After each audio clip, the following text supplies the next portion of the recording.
Edexcel Core Pure, second order differential equations 3, modelling with second order differential equations. Solving simultaneous differential equations. So now we're going to look at simultaneous linear first order equations which can be solved applying methods that we've already used to solve second order differential equations. So for example, we have two linear first order differential equations here forming a system where dx by dt is 2y minus x and dy by dt is y minus x. So this could be an example of the classic predator-prey situation where x represents the number of foxes and y represents the number of rabbits. So the rate of change of the fox population would depend on y, how much food they had, but it would also be offset by the number of foxes. The more foxes there are, then the less food there is to go around, and therefore the rate would be reduced. The rate of change of the rabbit population would obviously depend on how many rabbits there are, but it would be offset by having a large number of foxes trying to eat those rabbits. And we're going to look at these situations and how we can solve a system of first order differential equations. So this simple predator-prey model, for example, we're going to use foxes and rabbits, assumes a couple of things. We're going to assume that the predator population will increase at a rate which is proportional to the number of prey. So the more rabbits there, then the more food there is for the predators. And we're going to assume that the prey population will increase at a rate which is proportional to how many rabbits there are, but that they're going to be killed at a rate which is proportional to the number of predators.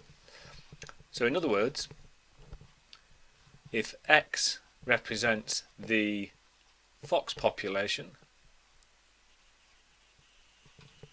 and y represents the rabbit population, then assumption 1 says the rate of change of the fox population will be proportional to y, and the rate of change of the rabbit population will be proportional to y, but it's also going to be losing rabbits at a rate proportional to how many foxes there are, where alpha, beta, gamma are all positive constants. This represents a system of first order differential equations, and we're going to be looking at solving such a system. So based on assumption 1, this is the rate at which the fox population would change, and this second one is the rate at which the rabbit population would change, forming a system of differential equations. So now if we look at solving this system, first thing I'm going to do is to rearrange equation 2 to get x in terms of y. So x will be y minus dy by dt. So I've rearranged to make x the subject. I'm now going to differentiate this with respect to t to get dx by dt is dy by dt minus d2y by dt squared. And we know that dx by dt is the same as x minus y from equation 1. We'll be using that in a moment. I'm now going to substitute x, which we've got from equation 2, and I'm going to substitute for dx by dt as well, and I'm going to put them both into equation 1.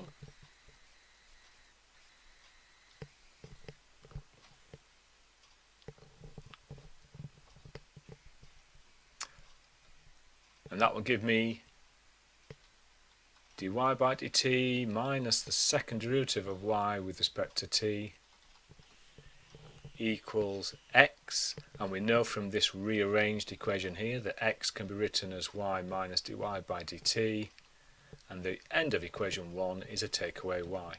Rearranging this just to make it a bit simpler, it gives me d2y by dt squared minus 2 dy by dt is 0.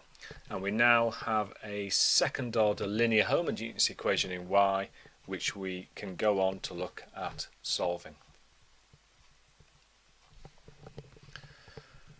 So just to look at the key things, we found x in terms of y by rearranging equation 2, and by differentiating that we got dx by dt in terms of y, and we were able to sub them both into equation 1 and eventually get our second order linear homogeneous equation in y.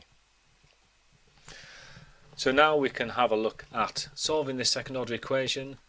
If we look at the auxiliary equation, we will have lambda squared minus 2 lambda is 0, which will factorise, and therefore we can find the two values of lambda are 0 and 2, so we've got two real distinct solutions for lambda, and therefore our general solution would be y equals a, e to the nothing is 1, so that's just a plus b e to the 2t.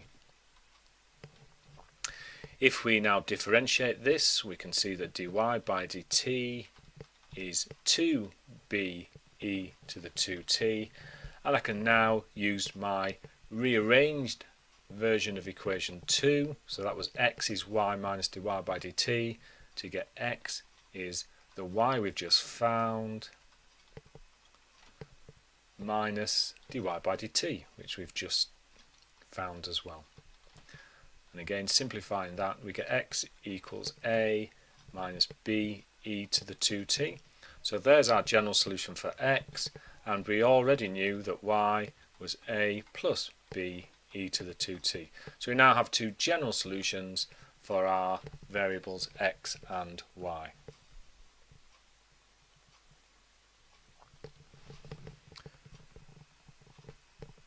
So from our second order differential equation we formed the auxiliary equation, which we were able to solve for lambda to get the general solution for y, and by using y and dy by dx substituted into our rearranged equation 2, we were able to form the general solution for x as well.